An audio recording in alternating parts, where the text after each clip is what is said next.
Good afternoon, ladies and gentlemen. Bonjour, mesdames et messieurs. We start our presidency, Nous allons last presidency press conference tenir after the cette dernière informal conférence de presse après And today l'ECOFIN we informel. had two Aujourd'hui, nous avions à quite, traiter insightful deux discussions. points The first part of the working session avec des was discussions about future shape of the très financial importantes. Il system. s'agit de la configuration future du système And the financier second part d'abord, et was, puis le deuxième point, c'était devoted to fight against, la tax lutte fraud and contre tax la fraude evasion. et l'évasion fiscale. I will start perhaps with the Je vais first peut-être part démarrer because avec le premier unfortunately point, Michel Barnier car malheureusement, isn't Michel present, Barnier n'a pu rester, Victor Constancio could mais Victor add if I Constancio missed something. pourra compléter mon discussion, intervention si was j'ai oublié directed quelque towards, chose. La discussion a porté further perspective. sur les What perspectives action d'avenir, and what line sur should we take les for mesures qu'il financial faudra system in prendre Europe, pour que les to be systèmes more resilient financiers to européens crisis. soient plus résilients face Of aux course, crises. banking union is one Bien sûr, part l'union of the work, bancaire est un but volet since, de ce we had a dossier, discussion, quite mais exhaustive discussion, sachant yesterday que la discussion about avait banking surtout union eu issues, lieu la veille en ce qui this concerne was not l'union bancaire, the main part of our discussion. la discussion the main conclusion n'a pas of the porté discussion sur was, ce point that the aujourd'hui. issue of, Et les financial conclusions markets, qu'on a tirées, c'est que, future shape of financial en ce qui markets concerne la is, configuration too wide-ranging. future And obviously it is des not marchés limited, financiers, to c'est the une repair discussion of très banking large. system alone. Elle ne se limite pas But au also pilier should involve, système bancaire. restructuring, Il s'agit building, aussi de expanding restructurer capital markets. les marchés des This capitaux, is the issue de les that, reconstruire, differs de les us, say, élargir. from the United States, Et where ça, capital dans une markets, situation différente de indeed celle des have États-Unis, a où very, les marchés des capitaux ont en great effet importance for crediting une businesses, grande and the importance banking pour ce sector qui est du is, crédit aux in entreprises. that respect narrower. Le, In Europe, le secteur our bancaire businesses are still, very, dependent on est the donc banking différent. sector, En on the banking Europe, credit.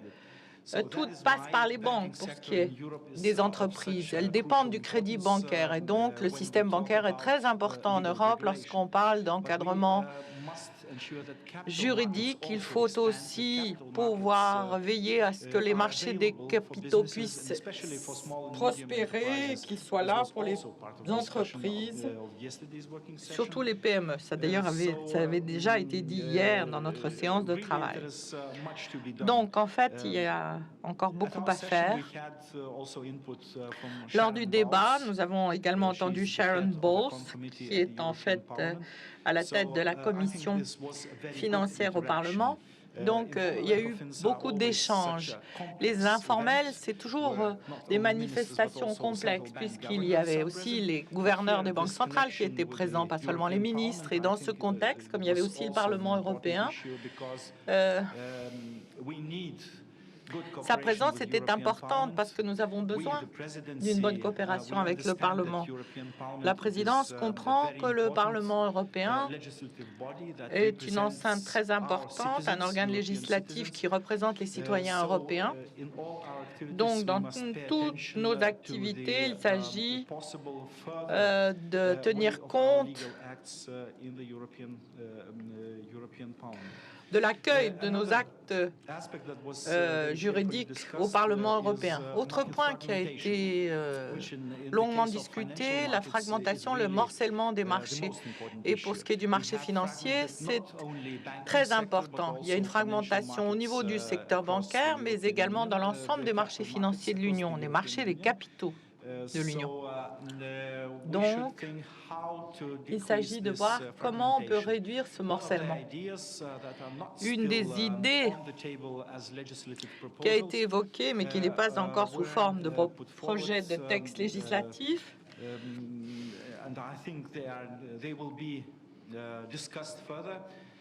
et qui sera encore discutée, c'est l'idée de normes de gouvernance uniforme. Entre nous, il faut commencer aussi à parler de conditions s'appliquant à l'insolvabilité dans l'Union, car ce sont des éléments déterminants pour la fragmentation du secteur.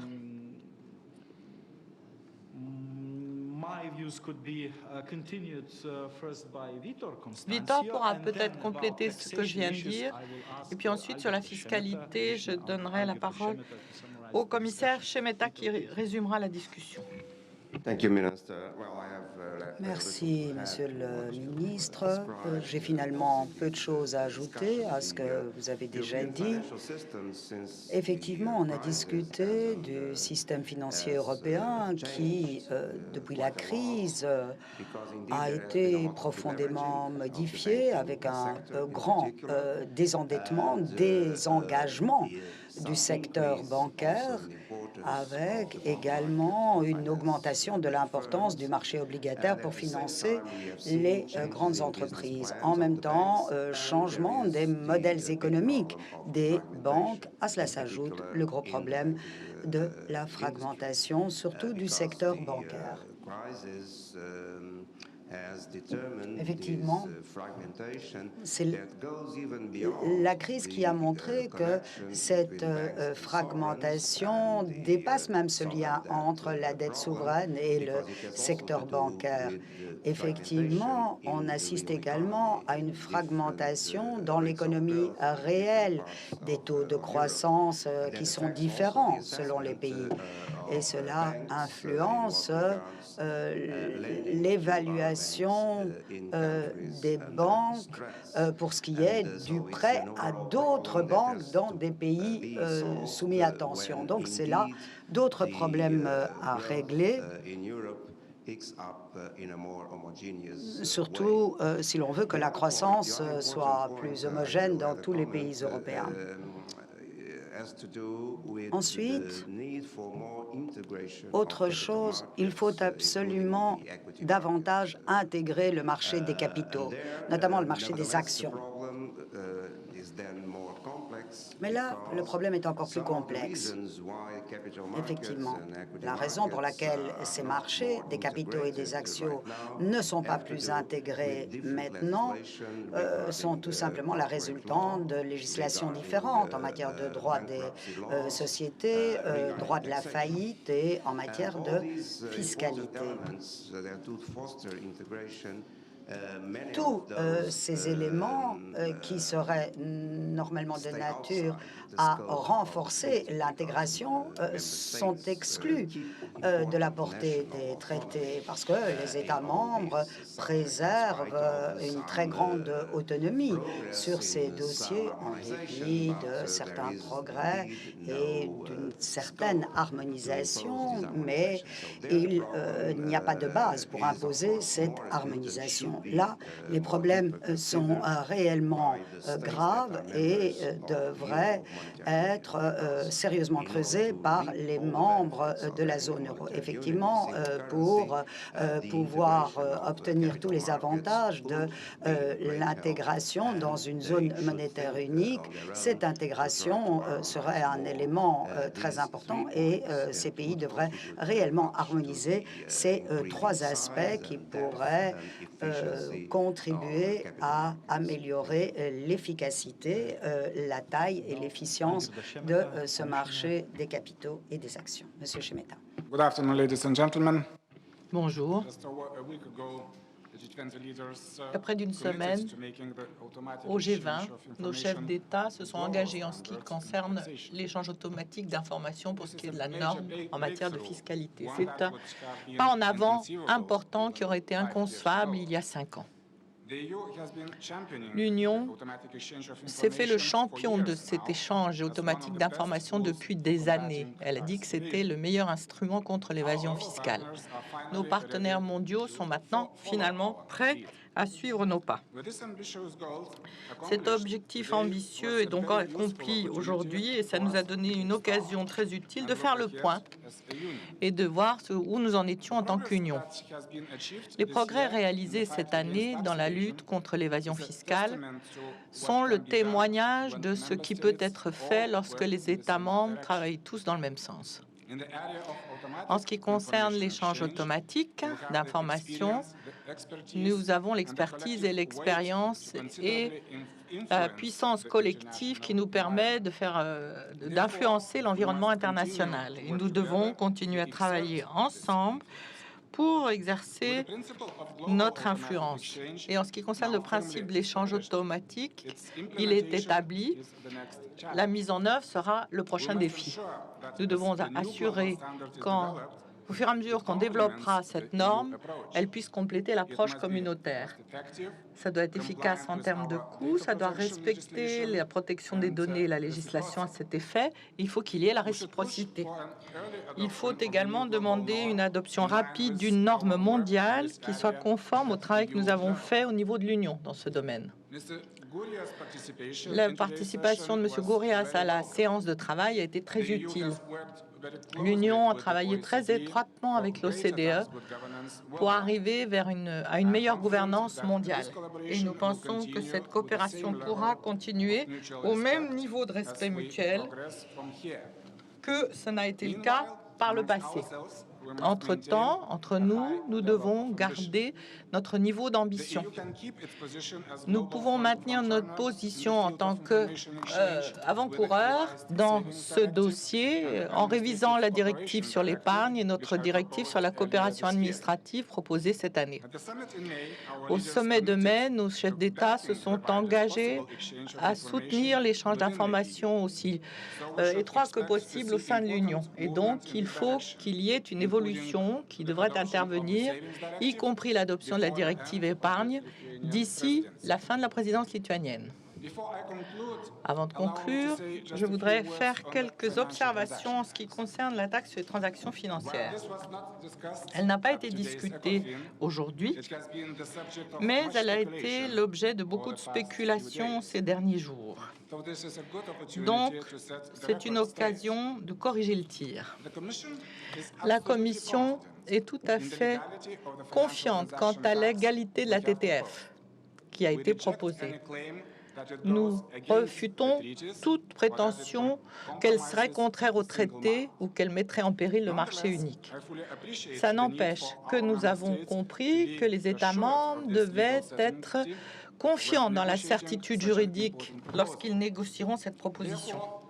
Et c'est pourquoi nous sommes prêts à répondre à toute question qui pourrait nous être posée.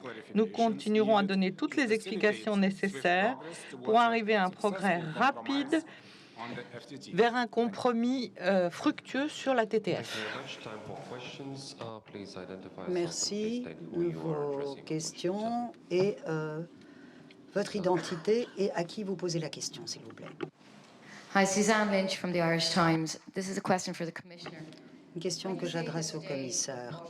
Vous dites, aujourd'hui, vous avez discuté de l'échange automatique d'informations dans le cadre des arrangements fiscaux, des systèmes fiscaux individuels, ou bien est-ce que vous avez parlé de pays individuels et de leur obligation à échanger ces informations? Réponse. Aujourd'hui, nous avons discuté de l'échange automatique d'informations des particuliers.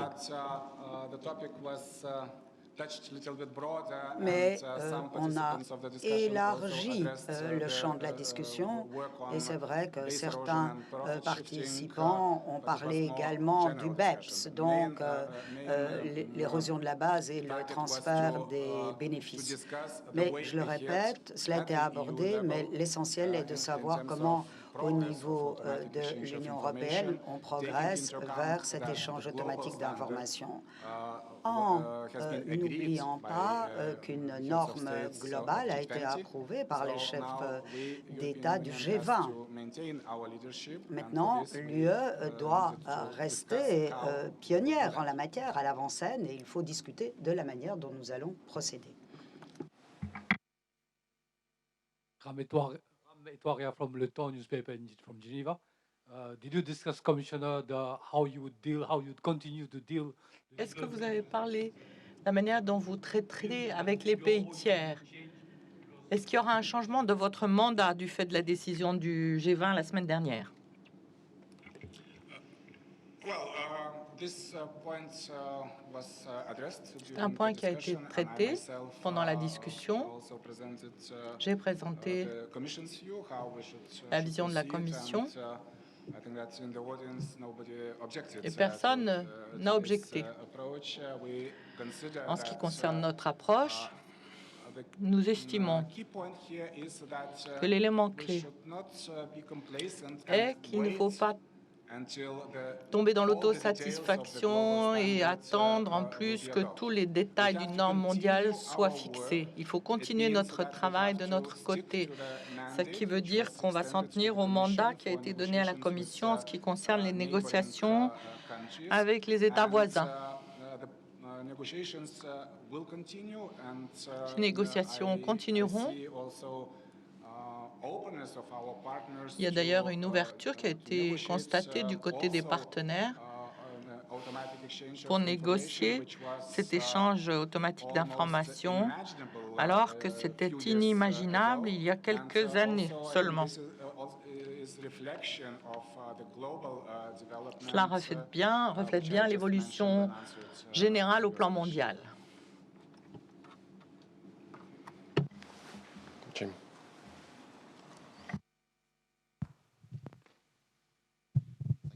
Jim Brunston from Bloomberg News. Question maybe for the Commission. C'est une question que j'adresse au commissaire. Monsieur Semeta, j'ai bien entendu ce que vous avez dit pour la TTF, mais est-ce que n'est pas toujours un problème avec l'avis de la Cour? De toute évidence, en termes législatifs, c'est un peu bancal. Et vous discutez de quelque chose qui pourrait devenir illégal. Il y a même un État membre qui risque de vous attraire devant la Cour. Alors, est-ce qu'il ne vaudrait pas mieux marquer le pas, réfléchir, parce que sinon, le risque est que ce soit annulé. Pour Monsieur Constancio, est-ce qu'on pourrait avoir la position de la BCE sur cette taxe? Est-ce que vous pensez que c'est positif, avec un impact positif sur la croissance dans la zone euro? Réponse. Tout d'abord, j'aimerais vous corriger. Ce n'est pas une décision de la Cour. C'est un avis du service juridique du Conseil. Effectivement, l'affaire a été portée devant la Cour par le Royaume-Uni, mais ici, je tiens à être clair, ce dossier concerne un tout autre sujet. Cela concerne la procédure de coopération renforcée en tant que telle, et ça n'a absolument rien à voir avec l'avis du service juridique du Conseil. Donc, il ne faut pas établir de lien entre les deux.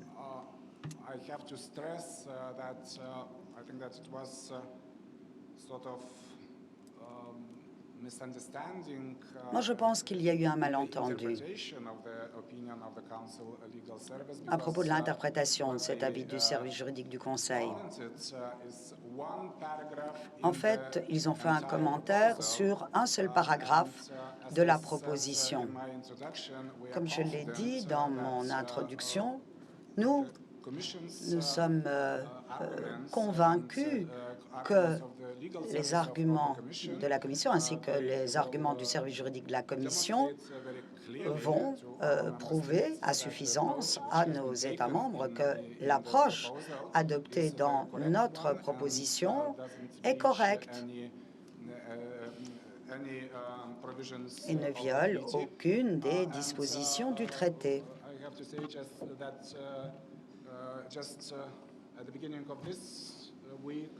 D'ailleurs, au début de la semaine, on a eu une réunion d'un groupe de travail du Conseil où on a discuté de la TTF et les États membres ont terminé la première lecture de cette proposition. Et je pense que nous allons présenter tous les arguments aux États membres pour la prochaine réunion du groupe de travail du Conseil. Donc, les travaux se poursuivent et il n'y a vraiment aucune raison d'interrompre ces travaux par de nouvelles réflexions. Thank you. Merci.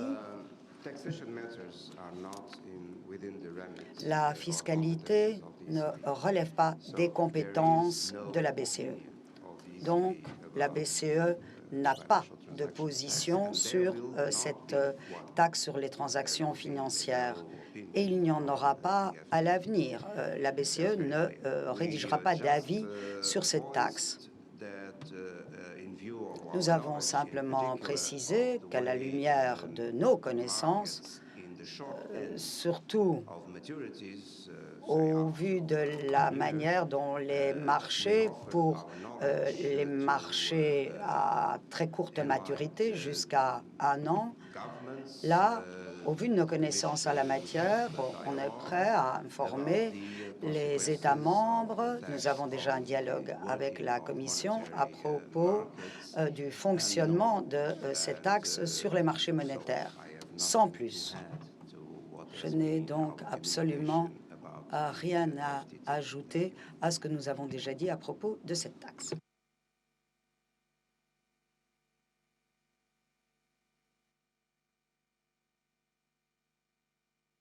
There we are. Thanks very much.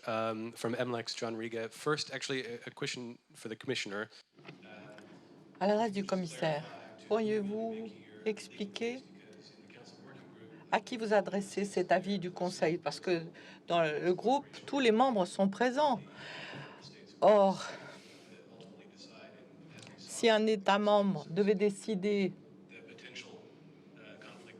qu'il y a un conflit, c'est essentiellement avec ceux qui ne sont pas dans l'enceinte qui décident, si je comprends bien.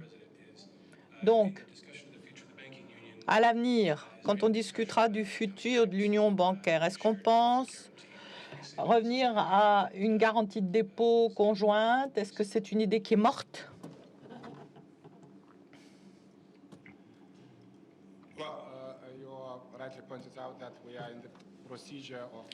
Vous l'avez bien dit, c'est la coopération renforcée comme procédure. Et l'avantage de cette procédure, c'est que, en dépit du fait qu'il n'y a qu'11 États membres qui ont décidé de la suivre, en ce qui concerne la taxe, les 28 participent aux négociations et aux discussions. Donc, la procédure de prise de décision, elle se fait à ce niveau. Donc, c'est le groupe du Conseil qui est la bonne formation pour présenter l'argumentation du service juridique du Conseil ou de la Commission. Nous ne prononçons pas d'avis sur un avis. Notre service juridique a l'intention de faire un document de travail où il présentera toute son argumentation à l'appui de la proposition de la Commission. Je le souligne une fois encore ici, on parle d'un élément spécifique de la proposition, on ne parle pas de l'ensemble de la proposition. Et pour le système de garantie de dépôt, c'est une directive qui est passée en trilogue il y a longtemps. À la mi-2012, elle a été interrompue parce qu'un travail a commencé sur d'autres questions du secteur bancaire. Or maintenant, puisque l'accord politique est atteint et au niveau de la BRDE et au niveau du trilogue, on a passé le stade politique, on a repris le travail sur la garantie de dépôt. Cette idée, elle n'est pas oubliée, mais je dois dire que tout dépendra du progrès qui est enregistré et de la structure qui ressortira du trilogue en ce qui concerne la résolution bancaire. Donc, la résolution bancaire, la garantie des dépôts, bon, le fait de savoir si ça sera traité de manière distincte ou pas, ça n'est pas encore résolu. Nous sommes en discussion. D'abord, la directive et ensuite la garantie de dépôt. J'ajouterai un élément au-delà de la directive qui est en discussion et qui porte sur, en fait, l'harmonisation des systèmes nationaux existants pour ce qui est des garanties de dépôt. C'est en effet important parce que c'est une harmonisation qui renforcera le rôle des systèmes de garantie de dépôt dans l'Union, y compris les pays de la zone euro. Mais au-delà, un système de garantie de dépôt européen est pour nous certainement un élément de l'union bancaire future. Mais il faut que, et on le sait, attendre, ça viendra plus tard. Nous l'avons accepté, c'est une idée qui n'est pas vitale dans la première étape de l'union bancaire. Cet élément ne doit pas être forcément sur la table tout de suite. On peut attendre, on attendra donc. Mais on continue à avancer même sans cela.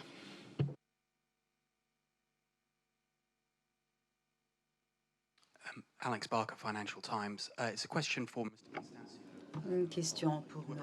Constancio. Vous avez été très clair à propos de la configuration du mécanisme de résolution unique. Alors, les progrès en termes d'ambition de la réforme et le calendrier de cette réforme sont des facteurs importants pour la BCE pour commencer la création du mécanisme de surveillance unique, ou pas. Non, il faut que ce soit indépendant. Tout simplement, c'est la résultante de la législation.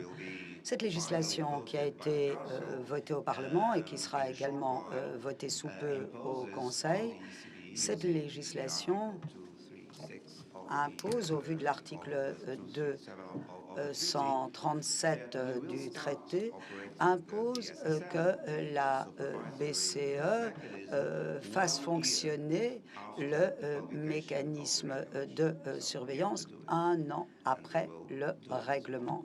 Donc, nous sommes obligés de le faire et nous le ferons.